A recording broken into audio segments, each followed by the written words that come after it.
Use case modelling तो बहुत आसान है, लेकिन उसका पर्सपेक्टिव समझ में आ जाए। है तो चार चीजें, फंक्शनैलिटी है, एक्टर है, और उसकी बाउंड्री है, लेकिन उसका पर्सपेक्टिव समझ में आना चाहिए। जब हम सॉफ्टवेयर बनाने चाहते हैं तो उसका क्यों इस्तेमाल करते हैं, और इसकी वजह क्या है, थोड़ा सा समझ में आ जाए तो उसको फिर उसको यूज करना जरा आसान हो जाता है।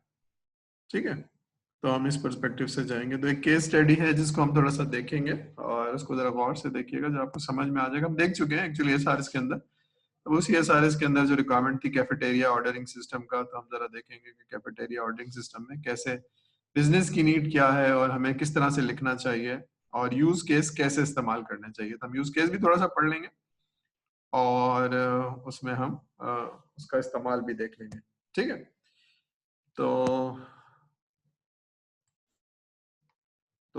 आई एम एज्यूमिंग कि there is no question from the previous lecture, और हम आगे जाते हैं। ठीक है, तो यूज केस मॉडलिंग हम थोड़ा सा पढ़ लेते हैं, लेकिन उससे पहले हम थोड़ा सा एक सिनेरियो पढ़ेंगे जो हमने पढ़ा था कैफेटेरिया ऑर्डरिंग सिस्टम में। ठीक है, तो थोड़ा सा एज्यूम करिए कि आप एक फैक्ट्री में हैं, और यहाँ पर तकरीबन बहुत सारे 1800 एम्प्लॉई हैं, और यहाँ पर एडमिन ब्लॉक है। थोड़ा सा विजुलाइज करिए, और यहाँ पर प्रोडक्शन फ्लोर है, यहाँ पर कोई चीज बनाई जाती है, फॉर एग्जांपल बिस्किट बनाए जाते हैं, तो रॉ मटेरियल है, और ये फिनिश गुड है, बिस्किट बना के रखे जाते हैं। ठीक है, तो लेकिन सारे लोग जो हैं वो ऑफिस को छोड़ते हैं, काम छोड़ते हैं, और आके कैफेटेरिया में खाना खाते हैं जो सब्सिडाइज कॉस्ट पे होता है, और फिर यहाँ से वापस जाते हैं और नमाज भी पढ़ते हैं।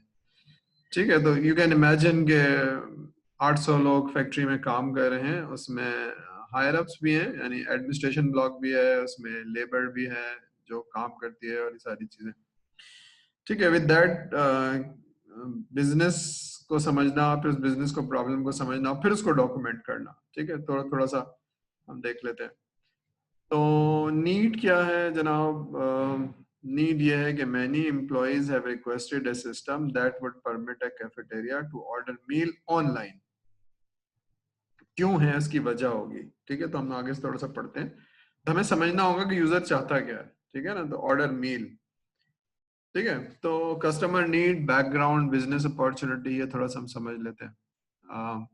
एक ऑर्गेनाइजेशन है जिसका नाम है process impact. Employ presently spend an average of 60 minutes per day. अब देख रहे हैं आप, 800 लोगों का 60 मिनट, 1 घंटा जाया जाता है per day going to the cafeteria to select, purchase and eat lunch. ठीक है, and about 20 minutes of this time in spending walking to and from the cafeteria.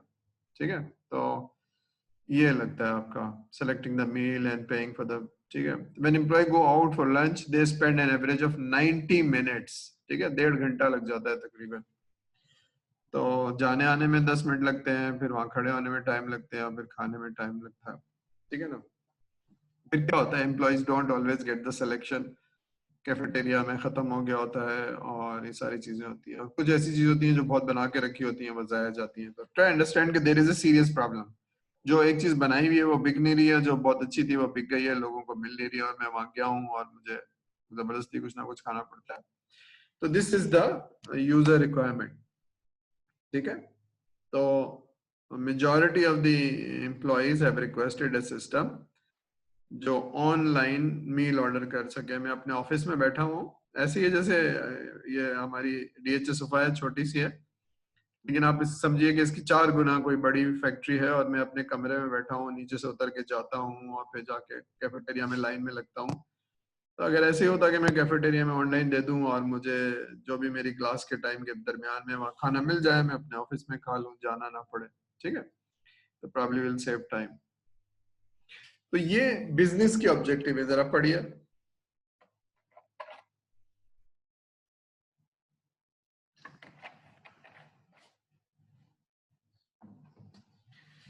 पहली चीज क्या है, बिजनेस क्या चाहती है कि जो फूड है वो वेस्ट हो, वो कम हो जाए, 50% कम हो जाए इन 6 मंथ्स।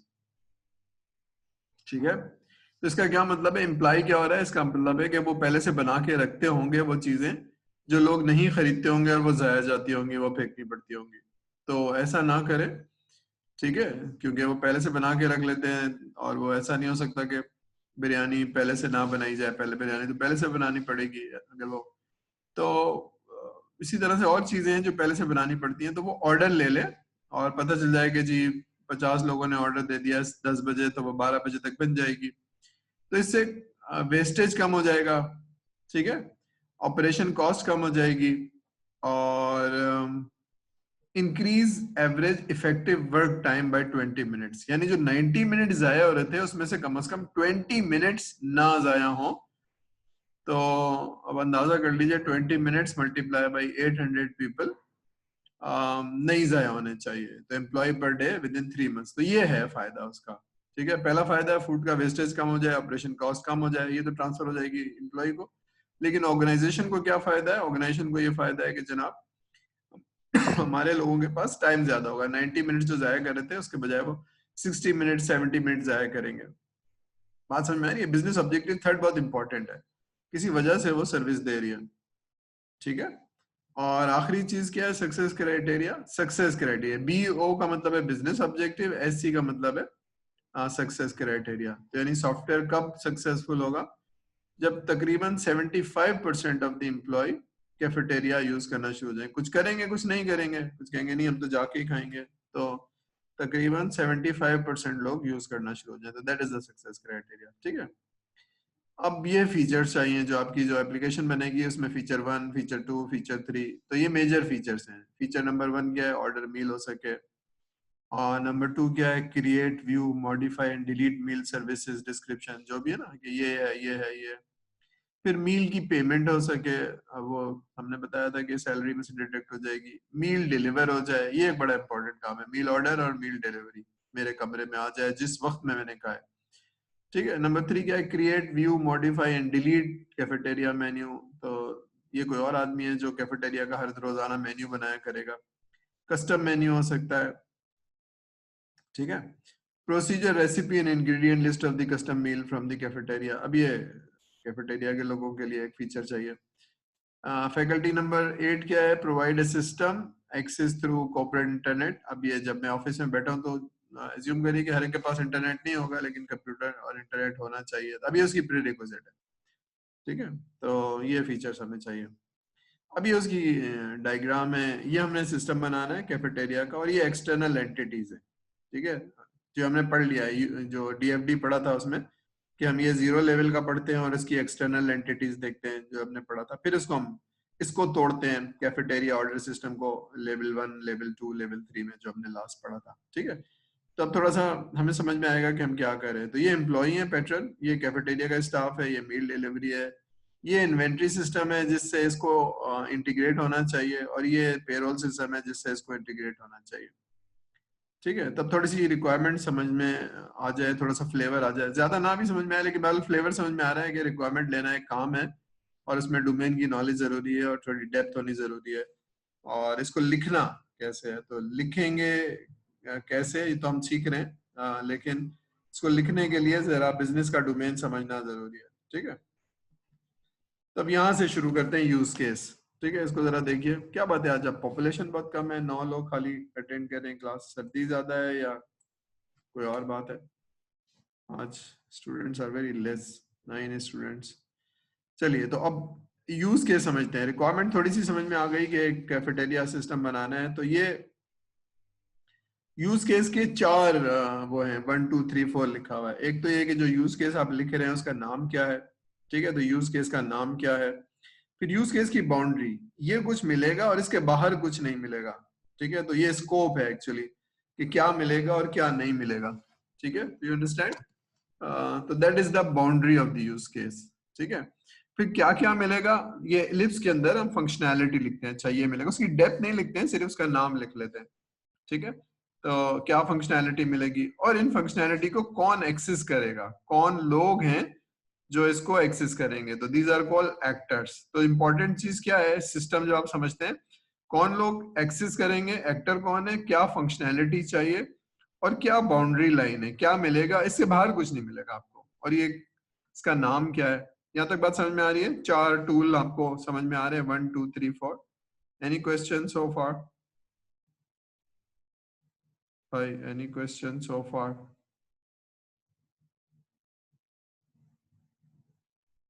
कोई स्टूडेंट बताएगा, समझ में आ रहा है? नो सर, नो सर, आ रहा है, नो क्वेश्चन। No question. तो प्रॉब्लम समझ ली और हमने थोड़ा सा टूल समझ लिया कि यूज केस कैसे बनता है। तो यूज केस का मतलब है अब रिक्वायरमेंट क्या चाहिए कस्टमर को, हम ये लिखने जाएंगे। तो हमने देखा कि ऑर्डर मील हो जाए, तो ऑर्डर मील में क्या क्या चीजें चाहिए होंगी हम जरा देखते हैं, ठीक है। अब देखिए, ऑर्डर मील मेन्यू का नाम है और ये बाउंड्री है और इसमें ये वाली फंक्शनैलिटी चाहिए और ये वो लोग हैं, ये एम्प्लॉय हैं एक्चुअली, पैटर्न का मतलब है। तो ये चाहिए और तो कुछ नहीं चाहिए। अब मैं अगर रिक्वायरमेंट इंजीनियर हूं तो मैं कहता हूँ मेन्यू आ जाए आपके पास, आप उसमें सेलेक्ट आइटम कर सकें, ऑर्डर कर सकें और ऑर्डर कंफर्म हो सके मेरा, और डिलीवरी टाइम हो, डिलीवरी लोकेशन हो। एज ए एम्प्लॉय मुझे ये चाहिए कि मैं मेन्यू आ जाए, इसमें 15 चीजें हो, मैं उनमें से कुछ सेलेक्ट कर लूं और फिर ऑर्डर आइटम कर लूं। अल्हम्दुलिल्लाह, अल्हम्दुलिल्लाह, ठीक है। ऑर्डर कंफर्म हो जाए वहां से और फिर मैं बता दूं कि जनाब मुझे 1 बजे चाहिए और मेरे ऑफिस में चाहिए, तो ऑफिस की लोकेशन बता दूं। ये मेरा ऑर्डर मिल है जो एम्प्लॉय करेगा, ठीक है। तो वेरी क्लियर है कि भाई क्या क्या चाहिए, और तो कुछ नहीं चाहिए, नहीं और कुछ नहीं चाहिए, ठीक है। तो ये पार्ट हो गया किसका, एम्प्लॉय का। दूसरा पार्ट है कैफेटेरिया ऑर्डर सिस्टम, यानी वो जो सॉफ्टवेयर में क्या क्या चीजें होनी चाहिए, तो वो और चीज आपके पास आ जाएगी। देखिए, तो ये वाला काम जो है वो कंफर्म ऑर्डर कौन करेगा, ये वाला कैफेटेरिया ऑर्डर सिस्टम करेगा। और क्या करेगा, आपको एक मेल भेज देगा कैफेटेरिया में। जब आप करेंगे तो ऑर्डर कंफर्म क्या करेगा कि एक मेल भेज देगा कि जनाब ये सच साहब को इतने बजे इतने, तो कंफर्मेशन हो जाएगी। तो ये एक चीज हो गई। अब इसकी डिटेल कैसे लिखी जाएगी, वो भी एक स्ट्रक्चर होता है, ठीक है। ये कैसे लिखा जाता है ये हम जरा देखते हैं नेक्स्ट। इसमें ये हमने लिख लिया लेकिन बहुत डिटेल अवेलेबल नहीं है, तो डिटेल हम एक स्ट्रक्चर में लिखते हैं। इसका एक्सटेंशन है, ये तस्वीर है, डायग्राम है, फिर इसका टेक्स्ट लिखते हैं। टेक्स्ट देखते हैं हम थोड़ा सा। ये टेक्स्ट है, देख रहे हैं आप, ये वही है, यूज केस 1.0 ऑर्डर मील। ये ऑर्डर मील लिखा, ठीक है, देख रहे हैं आप, ये ऑर्डर मील और इसमें ये फंक्शनैलिटी चाहिए। ये तो ये सारों का डिस्कशन कहीं होना चाहिए, ठीक है। अब इसमें डिटेल है, नंबर 1 है created by, last dated by, dates लिखी हुई है। एक्टर कौन है, पैटर्न देखा था आपने, एक्टर पैटर्न था। अभी उसका छोटा सा डिस्क्रिप्शन लिखा हुआ है। अब मैं इस डिटेल में नहीं जा रहा हूँ, लेकिन ये है कि जब आप 7th सेमेस्टर में जाएंगे, आप यूज केस लिखेंगे तो ये स्ट्रक्चर फॉलो करना है। यूज का नाम, created, pre condition, post condition, normal flow, ठीक है। तो हम इस डिटेल में नहीं जा रहे, लेकिन यूज केस आपको समझ में आ गया कि एक रिक्वायरमेंट थी, उसको हमने समझने के लिए एज सॉफ्टवेयर इंजीनियर वो चाहता क्या है, तो हमने लिखा उसको और फिर हमने उसको यहाँ डिटेल लिखा। तो प्री कंडीशन ये होती है, एक्चुअली ये डिस्क्रिप्शन है, और ये pre condition and post condition, यानी जो प्रोसेस चलेगा उससे पहले क्या होना चाहिए। उससे पहले जनाब आप सिस्टम में लॉग इन होंगे और आप अपने पेरोल से डिडक्शन वाले उसमें, ये प्री कंडीशन है। अगर ये नहीं है तो फिर आप नहीं हो सकते। पोस्ट कंडीशन क्या है कि आपका सिस्टम एक्सेप्ट हो जाए और आप फुल अवेलेबल हो जाए और आपकी कैपेसिटी हो, ठीक है। तो ये स्टेप्स हैं। पहला स्टेप क्या है, वही जो था, व्यू मेन्यू, ये इसमें आ गया। सेलेक्ट वन आ गया। ऑर्डर इज कंप्लीट, ये जो लेफ्ट साइड पे लिखी हुई थी, मैं फिर से दिखाता हूँ, ये वाली चीजें, ये select item, order, confirm delivery, ये वाली चीजें यहाँ लिखी हुई। तो view menu, select one, order is complete, order, ठीक है। तो टोटल प्राइस आ गई। टोटल प्राइस आने के बाद क्या हो गया, selected delivery time, delivery location, ठीक है। तो फिर सिस्टम ने कंफर्म कर दिया कि जी आपका ऑर्डर। जब कंफर्म हो गया तो एक मेल चली गई कैफेटेरिया स्टाफ को कि जनाब ये है। तो वो मेल आपको भी आई होगी, उनको भी आई होगी। तो ये एक तरीका है लिखने का। ये तरीका क्या है, क्योंकि हम बात कर रहे हैं कि इनटेंजिबल होती है रिक्वायरमेंट और उसमें जरा मुश्किल होती है, ठीक है। तो हम क्या करते हैं कि खास तरीका होता है। तो यूज केस लिखने का एक खास तरीका है जिससे समझ में आना और अंडरस्टैंडिंग क्रिएट करना जरा आसान हो जाता है, ठीक है। तो कोई मुश्किल काम नहीं है, मुश्किल काम नहीं है। 4 चीजें होनी चाहिए, यूज केस का नाम होना चाहिए, यूज केस की बाउंड्री होनी चाहिए, और जो फंक्शनैलिटी चाहिए वो आप पूछते जाते हैं, ठीक है। और कौन कौन से लोग हैं जो एक्टर है, फंक्शनैलिटी एंड एक्टर, और उसकी बाउंड्री। ये स्कोप लॉक हो जाता है, फंक्शनैलिटी लॉक हो जाती है। तो स्कोप लॉक करना भी एक काम है, क्या मिलेगा और क्या नहीं मिलेगा। अब कस्टमर को इसके अलावा कुछ नहीं मिलेगा, ठीक है। अब इसकी डिटेल क्या है वो हमने लिख ली है एक तरीके से, और भी इसको डिटेल में लिख सकते हैं। तो क्या चाहता है पहली बात, उसमें क्या क्या चीजें हैं उसमें, तो ये थोड़ा सा है। ठीक है, ठीक है, यहाँ तक क्लियर है? कोई चीज मुश्किल परेशान कर रही है? तो ये फॉर्मेट आपको याद करना होगा, स्टैंडर्ड फॉर्मेट है कि जनाब इस तरह से लिखा जाता है। ठीक है, यूज केस की नंबर लिख लिया 2 3 4। ठीक है, इसके बाद फिर आप लिखते हैं जरा आप उसका छोटा सा डिस्क्रिप्शन लिखते हैं। डिस्क्रिप्शन लिख दिया कि जनाब एम्प्लॉयज या पैटर्न एक्सेस करेंगे कैफेटेरिया एड्रेस सिस्टम को फ्रॉम इंट्रानेट और internet, from home optionally menu देखेंगे, फिर ये करेंगे, सेलेक्ट फूड करेंगे, ऑर्डर करेंगे, फिर उसको लोकेशन और टाइम बताएंगे। ठीक है, ये है आपका। और ये नॉर्मल फ्लो है। तो नॉर्मल फ्लो का मतलब है अगर ऐसा ना हो तो कोई एबनॉर्मल फ्लो भी होगा, तो हम जरा आगे देख लेंगे कि एबनॉर्मल फ्लो भी होता है। ठीक है, अल्टरनेट फ्लो, ये अल्टरनेट फ्लो है। अल्टरनेट फ्लो होता क्या है एक्चुअली, जब भी आप कोई प्रोसेस करते हैं तो मेजॉरिटी ऑफ टाइम वो ऐसे ही होता है। यानी जैसे अगर आप कहेंगे स्टूडेंट्स का नॉर्मल फ्लो क्या है कि जी स्टूडेंट क्लास में आएंगे, टीचर क्लास में आएगा, टाइम टेबल फॉलो करेगा और क्लास हो जाएगी। दैट इज ए 95% टाइम ऐसे होगा। लेकिन कभी ऐसा भी होता है कि जनाब टीचर ने क्लास नहीं ली, टीचर अवेलेबल नहीं है, टीचर बीमार हो गया, या कोई ट्रांसपोर्ट का मसला हो गया, बच्चे नहीं पहुंच सके, तो एक्स्ट्रा क्लास हो रही है या एबनॉर्मल क्लास हो रही है, तो that is an alternate. Scheduling होगी, बच्चों से पूछा जाएगा और टीचर की अवेलेबिलिटी होगी, that is an alternate flow. या यूं समझ लीजिए कि अगर आप एटीएम मशीन पे गए तो what is the normal flow? Normal flow है कि आपने कार्ड डाला, पिन नंबर डाला और पैसे मांगे और पैसे दे दिए। That is a normal flow. Majority of the time ऐसे होगा। लेकिन कभी ऐसा हो सकता है कार्ड डाला तो कार्ड अंदर फंस गया, कार्ड फंसा नहीं लेकिन एटीएम में पैसे नहीं है, रसीद आ गई कि 10,000 रुपए आपने निकाल लिए, पैसे नहीं आए। तो ये सारे अल्टरनेट फ्लो है। ठीक है ना, अब ये बग्स नहीं है लेकिन बहरहाल ऐसे मशीन के प्रॉब्लम्स को हो सकते हैं। ठीक है, तो ये सारी चीजें शायद समझने की जरूरत है कि अल्टरनेट फ्लो क्या है, एक्सेप्शंस क्या है, अगर ऐसा हुआ तो क्या होगा। ठीक है, तो ये सारी चीजें, ऑर्डर मल्टीपल मील हो सकता है कि आप अपना एक ऑर्डर तो अपना कर रहे हैं लेकिन आपके दोस्त आए हुए हैं तो आप उनके लिए उन जैसा एक और, ठीक है, तो सारे स्टेप्स कर सकते हैं। आइडेंटिकल मील कर सकते हैं। ठीक है ना, तो ये सब कर सकते हैं आप। ठीक है, नॉर्मली एक आदमी एक मील करेगा लेकिन एक आदमी के दो दोस्त आए हुए हैं या ऑफिस में कलीग्स बैठे हुए हैं तो वहीं से ऑर्डर हो जाता है। तो ये भी अल्टरनेट फ्लो है। एक्सेप्शंस क्या है कि टू लेट। ठीक है, फॉर एग्जांपल एक कट ऑफ टाइम है, कट ऑफ टाइम है व्हाटएवर, फॉर एग्जांपल 12 बजे है, तो 12 बजे के बाद आप ऑर्डर नहीं कर सकते हैं। तो अगर ऐसा हो तो क्या करेगा, कैंसिल करेगा ऑर्डर या टर्मिनेट करेगा या क्या करेगा। ठीक है, तो उसके बाद आपने ऑर्डर ऐसा किया है कि डिलीवरी टाइम नहीं बचा है तो क्या करेंगे। These are exceptions. तो एक्सेप्शन कैसे हैंडल होगी, कैंसिल करेगा या क्या करेगा, ये भी लिखा होना चाहिए। ठीक है ना, आपने ऑर्डर किया है लेकिन वो पता चल गया कि ये आपने ऑर्डर तो पक तो जाएगा लेकिन डिलीवरी टाइम क्योंकि आदमी निकल चुका है। ठीक है, तो फिर वो एक्सेप्शन है, फिर आपको कैंसिल करना पड़ेगा, जो भी है। तो ये लिखने का एक तरीका है। ठीक है, तो normal flow, alternate flow and exceptions, ये हेडिंग्स देख लीजिए। ठीक है,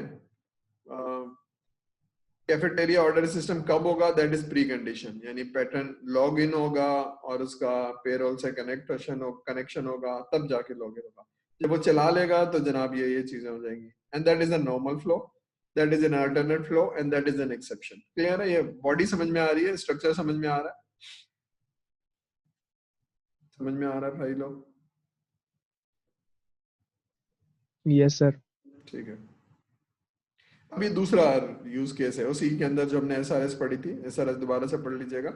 केस नंबर 5 था कि जो पे रोल से डिडक्शन होगी। अभी हमने पढ़ा था ना कि आप एम्प्लॉय होंगे और आपको जाके पैसे नहीं दे पड़ने पड़ेंगे, जो भी आप ऑर्डर करेंगे वो आपकी सैलरी से डिडक्ट हो जाएगा। आपने 200 रुपए का खाना खाया और 10 दिन तक खाया तो 2,000 रुपए आपकी सैलरी से डिडक्ट हो जाएंगे, तो पे रोल से रजिस्टर्ड होगा। तो जो सिस्टम आप अपने बना रहे हैं that should be integrated with the payroll. तो हमने कहा कि जनाब ये बाउंड्रीज है, इसमें ये चीजें होनी चाहिए। और कौन एक्सेस करेगा, ये वाला जो सिस्टम है जो आप बना रहे हैं ये एक्सेस करेगा किसको, पेरोल को। ठीक है, तो ये एक और सिस्टम है। अच्छा, एक्टर में इंसान भी हो सकते हैं, ऑर्गेनाइजेशन भी हो सकती है और दूसरा सिस्टम भी हो सकता है। तो ये पेरोल का सिस्टम है, ये एक्टर है। ये कैफेटेरिया ऑर्डर सिस्टम है, ये भी एक एक्टर है। ठीक है, तब हम जरा देखते हैं। तो पेरोल पे डिडक्ट कैसे होगा कि आपका जो एम्प्लॉय होगा वही रजिस्टर होगा, एम्प्लॉय होगा तो register for the payroll deduction, तो फिर आप बताएंगे कि जी मैं ऑनलाइन खाना खाया करूंगा और जब भी खाऊंगा तो आप मेरी सैलरी में से डिडक्ट कर सकते हैं, तो आप रजिस्टर होंगे उसमें। ठीक है, फिर ये कंफर्म करेगा कि वो साहब है कि नहीं है। ठीक है, जब भी खाना खाएगा तो वो सिस्टम से डिडक्ट करेगा, इंटीग्रेट हो जाएगा। ठीक है, तो कैफेटेरिया ऑर्डर सिस्टम से हो जाएगा। तो पेरोल जाहिर सी बात है किसका होगा, एम्प्लॉय का, पैट्रन का होगा, तो फिर ये डिडक्ट को कंफर्म करेगा, ये सारी चीजें करेगा। ठीक है, तो ये वाली चीज है। अब देखिए थोड़ा सा समझिए, यहाँ दो चीजें एक्स्ट्रा है, इंक्लूड एंड एक्सटेंडेड, इसको मैं बाद में डिस्कस करूंगा। अब ये सोचिए कि मैंने खाना खाया, मैं हूँ, ठीक है ना, मैं एम्प्लॉय हूँ, मैंने खाना खाया, लेकिन खाना खाने से पहले मैं एम्प्लॉय था, तो मैं रजिस्टर हूँ पेरोल में, DHSFA की पेरोल में मैं रजिस्टर्ड हूँ, और मैंने कंफर्म किया है कि भाई जब भी मैं खाना खाऊंगा तो मैं पैसे डिडक्ट हो सकते हैं। यहाँ तक तो समझ में आ रहा है ये दो वाली चीजें? Yes sir. ठीक है, अब ये पेरोल का सिस्टम है, ये सेपरेट है, ये आपकी DHSFA की या उस ऑर्गेनाइजेशन की पेरोल का सिस्टम है। तो ये देखेगा कुछ चीजें। ठीक है, पहले तो ये देखेगा कि पैटर्न इज एलिजिबल, अगर मैं एम्प्लॉय हूं तो एलिजिबल हूँ, अगर नहीं हूं तो मैं नहीं होऊंगा, पेरोल में हूं ही नहीं या मैं एलिजिबल नहीं हूं तो मैं नहीं हो पाऊंगा। तो पहले एलिजिबिलिटी चेक करेगा, फिर कंफर्म करेगा कि हाँ जी इन साहब को सैलरी मिलती है और ये हमारे एम्प्लॉय हैं, और तो ये पेरोल बताएगा। जब ये सवाल पूछेगा तो ये बताएगा कि जनाब ये साहब एलिजिबल है। ठीक है, तभी इसको और क्लियर करता हूँ। फिर डिडक्शन इस्टेब्लिश करेगा। ठीक है, तो ये डिडक्शन करेगा उसमें से, यानी ये पैसे यहाँ से सैलरी से माइनस करके कैफेटेरिया ऑर्डर सिस्टम में प्लस कर देगा।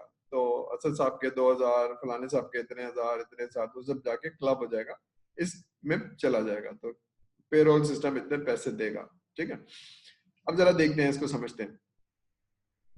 अब ये मैंने मेरा नाम उन्होंने डाला कि जनाब असद साहब खाना खाना चाहते हैं और रजिस्टर करना चाहते हैं, तो रजिस्ट्रेशन का प्रोसेस हो रहा है। तो फिर वो चेक करेगा कि हाँ जी असदुर रहमान साहब जो आपने नाम बताया है, जो क्रेडेंशियल बताए, वो हमारे एम्प्लॉय हैं। ठीक है, और आप इनको रजिस्टर कर लीजिए, और जब भी खाना खाएंगे तो हम आपकी डिडक्ट करके पैसे ट्रांसफर कर देंगे, यहाँ से डायरेक्ट पैसे ट्रांसफर कर देंगे। तो ये दोनों में सिस्टम्स में कम्युनिकेशन हो रही है। देख रहे हैं आप, ये एक सिस्टम बना रहे हैं, लेकिन ये सिस्टम इससे इंटीग्रेट होगा।